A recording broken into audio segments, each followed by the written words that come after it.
लाइभआव दसे मेम्ब्रां जानोसै फैदो।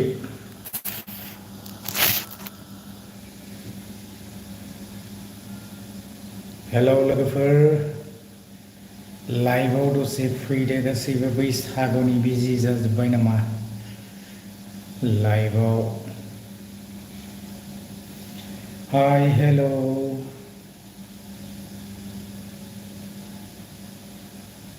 लाइभआव दिनै फिन खेबसे फैफिनलायबाय। हाय हेलौ लोगोफोर, एसे लाइभआव कानेक्ट खालामदो। दसे सावरायनोसै मोजां गाज्रि। जोंनियाव बिराद गरम जादों बोथोरा।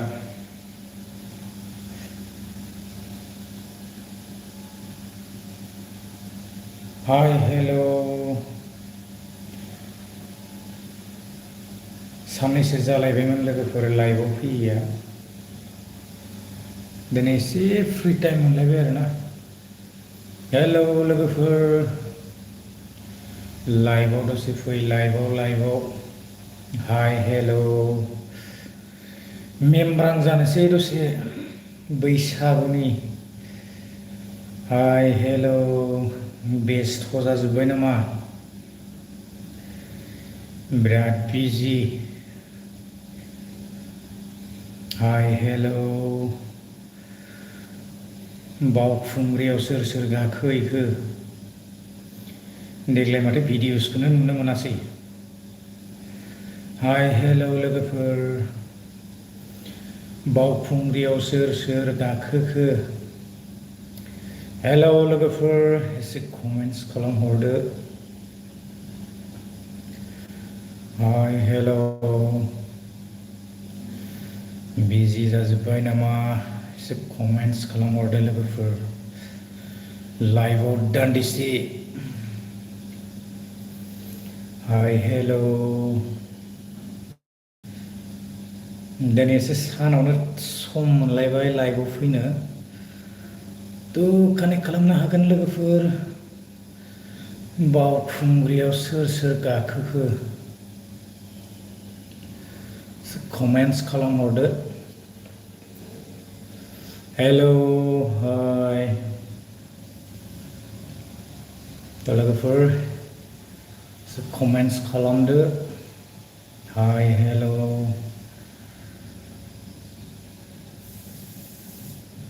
बिजि जाजोब्बाय नामा? बिजि। एसे कमेन्ट्स खालामहरदो लोगोफोर।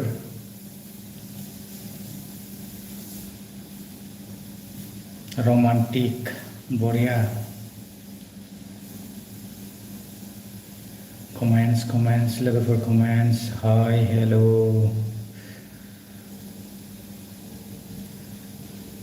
बैसागुनि बिजि जाजोब्बाय नामा? लोगोफोर एसे कमेन्ट्स खालामदो।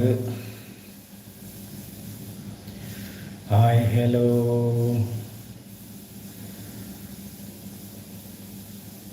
हेलौ,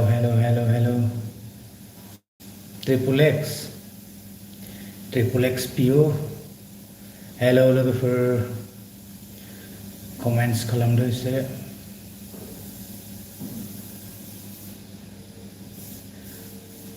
कानेक्ट खालामदो दसे लाइभआवहाय। लोगोफोर एसे कमेन्ट्स खालामहरोब्लानो जाबाय। हाय हेलौ, बैसागुनि बिजि जाजोब्बाय नामा? हेलौ लोगोफोर, कमेन्ट्स। हाय हेलौ,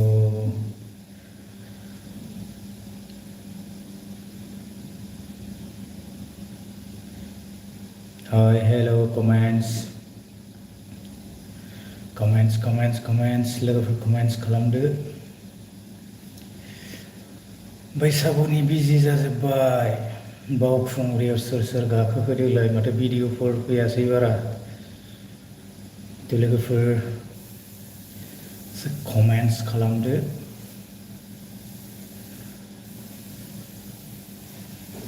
हाय हेलौ, लाइभआव फैदो दसे। मोजां गाज्रि फंनैसो सावरायनोसै। हेलौ, हाय हेलौ, comments.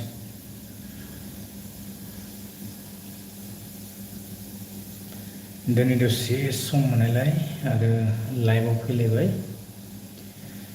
जायफोरा इन्टारेस्ट मोनो कानेक्ट खालामनो हागोन लाइभआवहाय निश्चय बयबो बैसागुनि बिजि जाजोब्बाय जानांगौ कमेन्ट्स खालामहर लोगोफोर एसे सोर सोर दाउला खासि एवखो अमासो एवबाय आं हले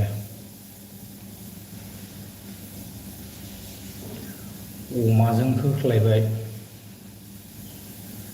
तो लोगोफोर कमेन्ट्स खालामहर कमेन्ट्स हाय हेल' लाइभआव फैदो दसे मोजां गाज्रि फंनैसो सावरायनो तो एसे कमेन्ट्स खालामहर रिप्लाय खालामगोन लोगोफोर हाय हेल' दाउला खासि सोर सोर एवखो बैसागुनि बावखुंग्रियावबो बारा गाखोआसै नामा देग्लाय हाय हेल' लोगोफोर एसे कमेन्ट्स खालामहर लोगोफोर रिप्लाय खालामनो एसे सेस्था खालामगोन तो लाइभआव दसेब्लाबो जायफोरा फैबाय एसे कमेन्ट्स खालामनानै होलांदो हाय हेल' कमेन्ट्स लोगोफोर कमेन्ट्स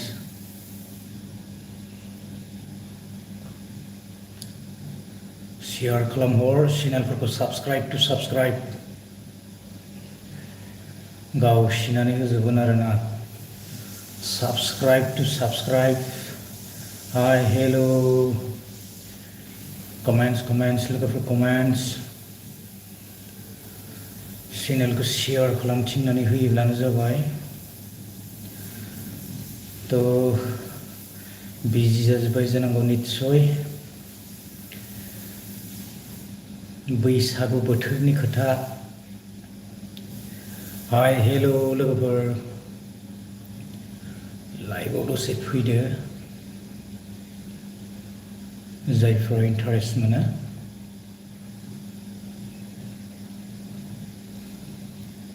जोंनियावहाय बोथोरा ओरैबायदि थानो हायै गरम तो लोगोफोर कमेन्ट्स हाय हेल' कमेन्ट्स खालामहरदो साननैसो जालायबायमोन लाइभआव फैयो तो दिनै दसे सम मोननायलाय फिन खेबसे आङो लाइभआव फैफिनबावबाय बैसागुनि निस्सय बयबो बेस्थ' जाबाय जानांगौ जानाय लोंनाय तो हेल' कमेन्ट्स लोगोफोर कमेन्ट्स खालामहरदो एसे हाय हेल' कमेन्ट्स लोगोफोर कमेन्ट्स लाइभआव दसे फैदो जायफोरा इन्टारेस्ट थानाय गोसो गैयैफ्रा स्किप खालामनानै ओंखारलांदो hi hello'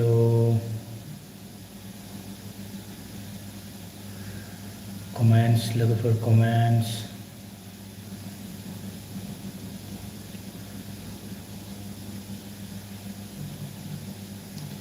लाइभआव connect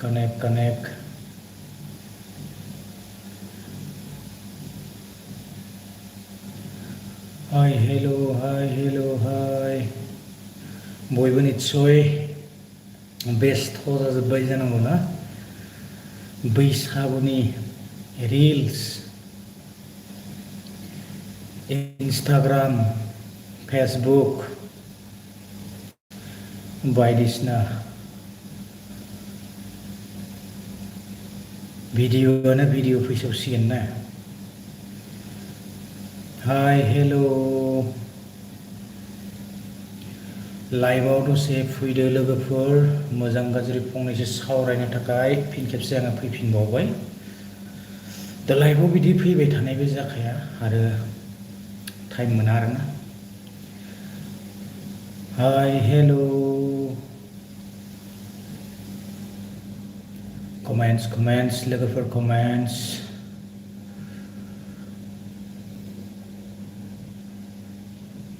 comments hi hello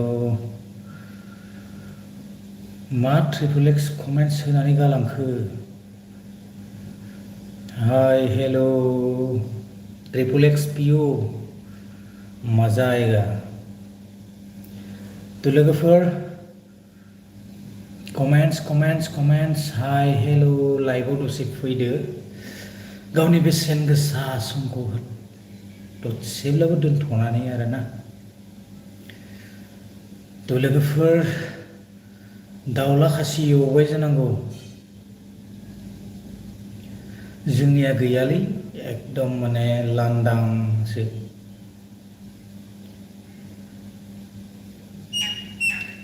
लकेल दाउला खासि मोनजानायबा मोजां जागौमोन फस्लाजों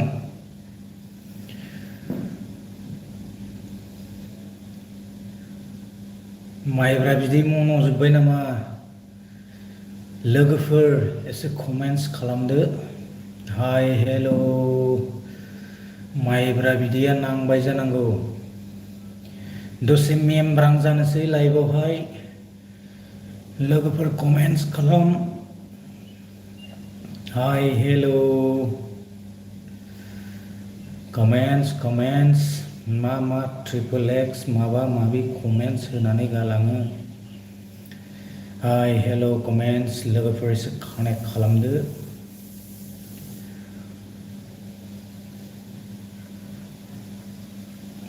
आङो बारा गोबाव थाबाय थाया लाइभआवहाय दसे समल' थागोन आरोना जास्ट 30 मिनिटसो थागोन बेनिफ्राय लाइभखौ आङो बेखिनियावनो फोजोबगोन आरो लोगोफोर लाइभआव कानेक्ट खालामदो दसे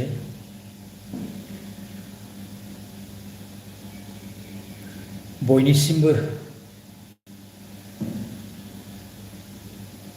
बैसागुनि गोजोन बा गाहाम हामलायनायखौ जासिहरबाय फिन खेबसे इन्जय खालामदो रंजानायनि बोथोर ना आरम्भ जोंनियावबो ओरैबायदि धुमधाम माने दामखावगासिनो मास गोदाननि दामनाय देनाय मार हाय हेल' कमेन्ट्स लोगोफोर कमेन्ट्स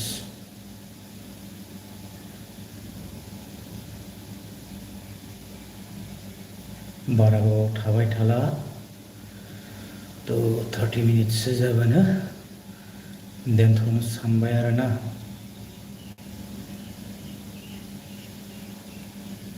बानाय मोनो हाय हेल' कमेन्ट्स खालामहरदो लोगोफोर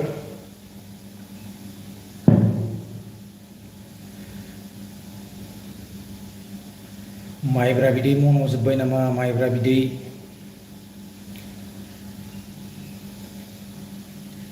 बैसागुनि माइब्रा बिदै हाय हेल'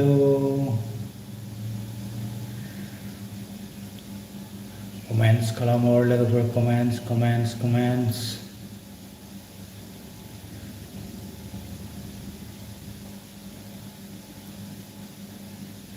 जायफोरा गोसो लाइभआव फैनो हागोन गोसो गैयिफ्रा स्किप खालामनानै ओंखारलांनो हागोन कमेन्ट्स खालामहर ओरैबायदि गरम बोथोरा हाय हेल'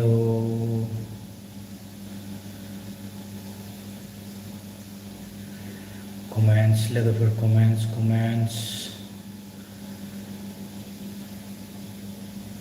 एसे कमेन्ट्स खालामदो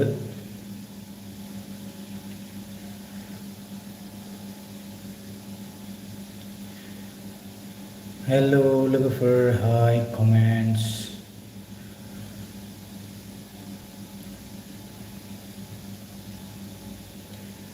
लाइभआव दसे कानेक्ट खालामदो लोगोफोर बयबो निस्सय दिनै बिजि जाबाय जानांगौना बैसागु बोथोर लोगोसे माइब्रा बिदै आरो दाउज्रेम गोखा गोखै ना मा होनो जोंनियावथ' दाउज्रेमबो गैला जेबो गैला अमाखौनो एसे लाबोनानै होख्लायसाबबाय आरोना उफाय गैया माथो खालामबावनो बेजोंनो जासाबनानै थानांसिगोन आरोना हाय लोगोफोर कमेन्ट्स खालामहरदो एसे कमेन्ट्स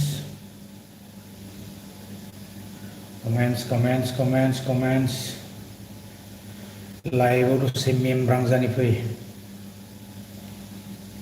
लाइभआव दसे मेमब्रां जानि मोजां गाज्रि सावरायनि एसे कमेन्ट्स खालामहरोब्लानो जाबाय लोगोफोर माबोरै दं आसामावहाय जोबोद इन्टारेस्टिं दा बैसागु बोथोर हेल' लोगोफोर एसे कमेन्ट्स खालामहरदो कमेन्ट्स हाय हेल' माबोरै दं लोगोफोर एसे कमेन्ट्स खालामदो दिनै एसे सम मोननायलाय बेबायदि डिउटिबो गैया थ' सुटि आरोना बिनि थाखायनो एसे टाइम मोनदों आरो लाइभआव फैनाय जाबाय लोगोफोर एसे कमेन्ट्स खालामहर रिप्लाइ खालामगोन hi hello' comments hi hello' लोगोफोर हेल'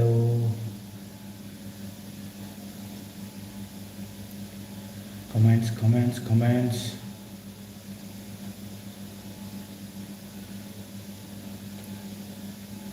लाइभआव दसे मोजां गाज्रि सावरायनोसै थ' कमेन्ट्स खालामहर कमेन्ट्स हाय हेल'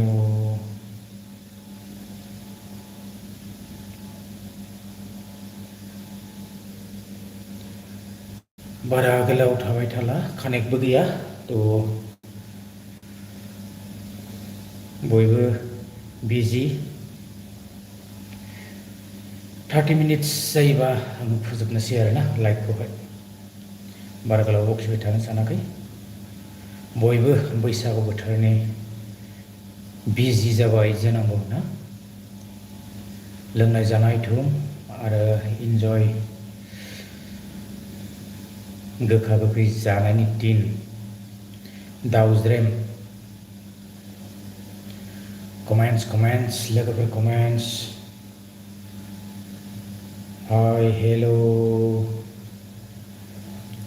कमेन्ट्स खालामहर लोगोफोर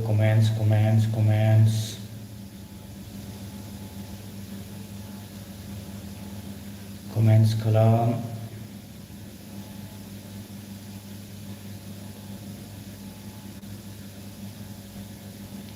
कमेन्ट्स लोगोफोर कमेन्ट्स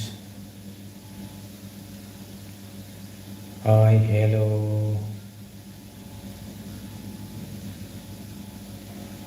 दसे थानानै आङो दिनैनि लाइभ भिडिअखौ बेयावनो फोजोबथ'नोसै आरोना 20 मिनिट थांनोसै हेल' लोगोफोर जायफोरा नुसनबाय फिसाब्लाबो कमेन्ट्स होनानै गालांदो कमेन्ट्स लोगोफोर कमेन्ट्स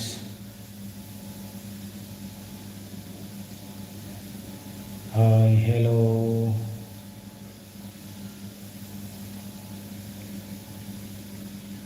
कमेन्ट्स लोगोफोर कमेन्ट्स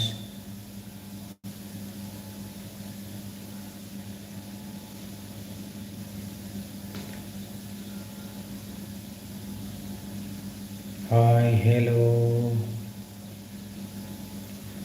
20 मिनिट थांबाय कानेक्टबो गैया आङो बारा गोलाव खालामबाय थाला लाइभ भिडिअखौ 30 मिनिट जायोबानो फोजोबनोसै आरोना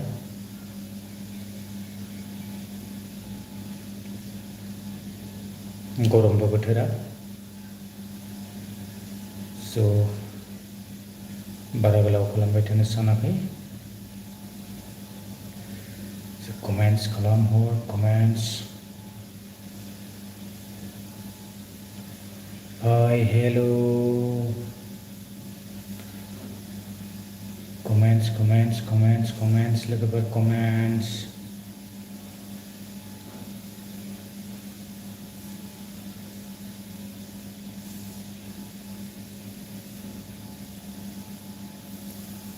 कमेन्ट्स खालाम लोगोफोर कमेन्ट्स ओरैबायदि गरम बोथोरा बारबो गैया थोस मा जागोन बिदियाव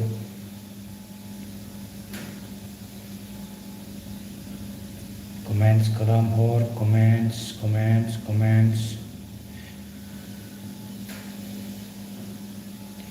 हेलो लोगोफोर हाय कमेन्ट्स कमेन्ट्स कमेन्ट्स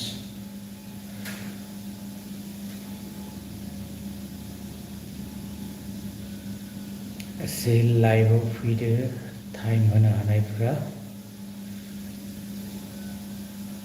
बारा गैला 8 मिनिट थानानै दोननोसै आरोना टाइमाबो 12:06 जाबाय जोबोद गरम बोथोरा हेलो कमेन्ट्स कमेन्ट्स लोगोफोर कमेन्ट्स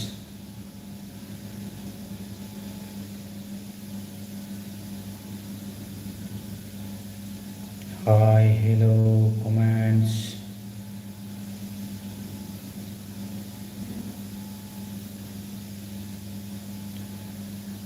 थर्टी मिनिट्स जायोब्लानो दोननोसै आरोना कमेन्ट्स खालामहर लोगोफोर कमेन्ट्स जायफोरा नुसनदों भिडिअसखौहायथ' फिसाब्लाबो कमेन्ट्स होनानै खालामनो हागोन आरोना हेलो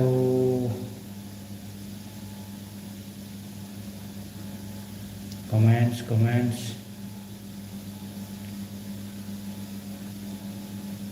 स' लोगोफोर लाइभआव एसे कानेक्ट खालामदो 30 मिनिट्स थांनोसै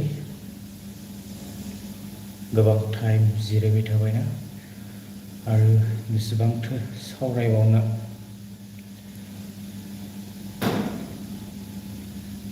कमेन्ट्स खालाम लोगोफोर जायफोरा भिडिअसखौ नुसनबाय फिसाब्लाबो कमेन्ट्स होनानै गालां आरोना हेलो हाय हेलो कमेन्ट्स लोगोफोर बोथोरा ओरैबायदि गरम जाबोगौ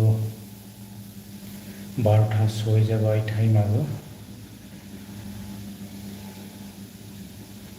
कमेन्ट्स हाय हेलो लोगोफोर नोंथांमोना भिडिअखौ नुसनदोंब्ला फिसाबाबो कमेन्ट्स होनानै गालां आरोना आरो चेनेलफोर दङब्ला शेयार खालामनानै होयोब्लानो जाबाय सापर्ट खालामगोन हाय हेलो कमेन्ट्स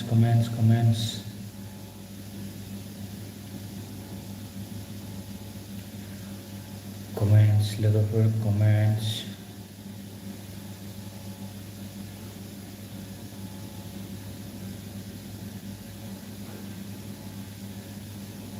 (25 minutes थांनोसै हेलो लोगोफोर एसे कमेन्ट्स खालामहरदो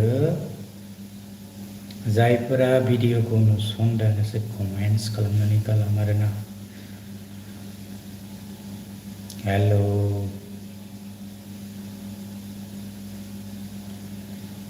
कमेन्ट्स खालामदो गोसो गैयैफोरा डाइरेक्टलि स्किप खालामनानै ओंखारलांनो हागोन हेलो लोगोफोर लाइभआव दसे कानेक्ट खालामदो। हाय हेल' माबोरै दं लोगोफोर? एसे कमेन्ट्स खालामहर,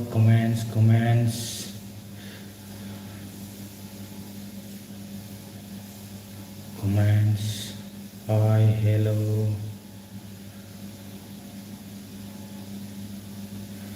बैसागुनि दाउज्रेम एवजोब्बाय जानांगौ। दाउज्रेम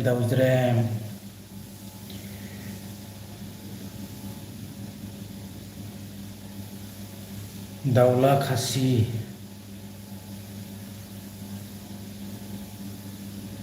हेल' कमेन्ट्स खालामहर लोगोफोर, कमेन्ट्स हाय हेल' 25 मिनिट्स थांबाय। आङो बारा गोलाव खालामला, सान्दुंबो गोसा, बारा बखिबाय थानो सानाखै आरोना लोगोफोर।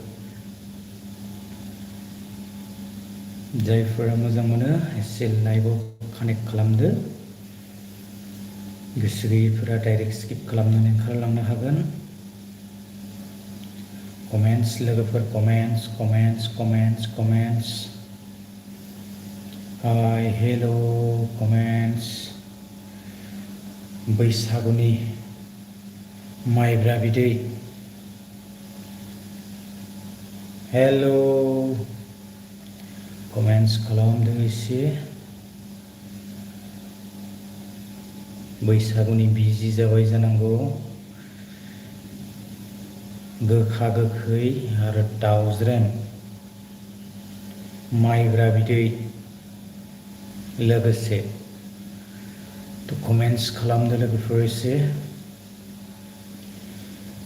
कमेन्ट्स हाय हेल'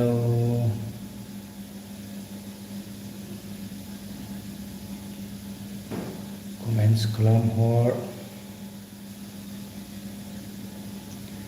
कमेन्ट्स जायफोरा नुसनबाय मोनसेब्लाबो फिसा कमेन्ट्स होनानै गालांदो लोगोफोर। कमेन्ट्स हाय हेल'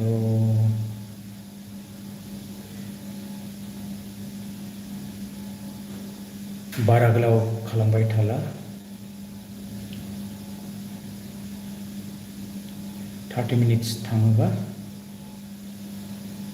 दोनथ'नोसै आरोना दिनैनि लाइभ भिडिअखौ। माथो सावरायबाय थाबावनो।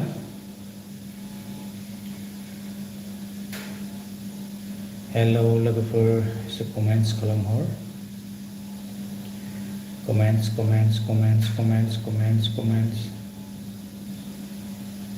हाय हेल'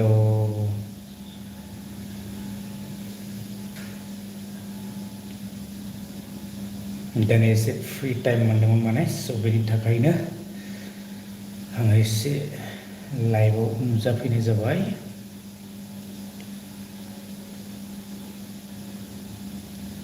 थ' लोगोफोर आङो बारा गोलाव खालामला।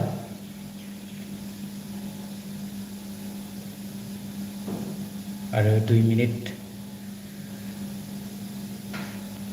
दोनथ'नोसै आरोना। जायफोरा नायबाय गोरबोनिफ्राय जोबोद साबायखर थाबाय। आङो बारा बुंबाय थानो सानासै। बैसागु बोथोरनि खोथा, ज' बयबो बिजि ना, जानाय लोंनायनि धुम, गोखा गोखैनि दिन। थ' लोगोफोर दिनैनि लाइभखौ बेखिनियावनो फोजोबथ'नोसै आरोना।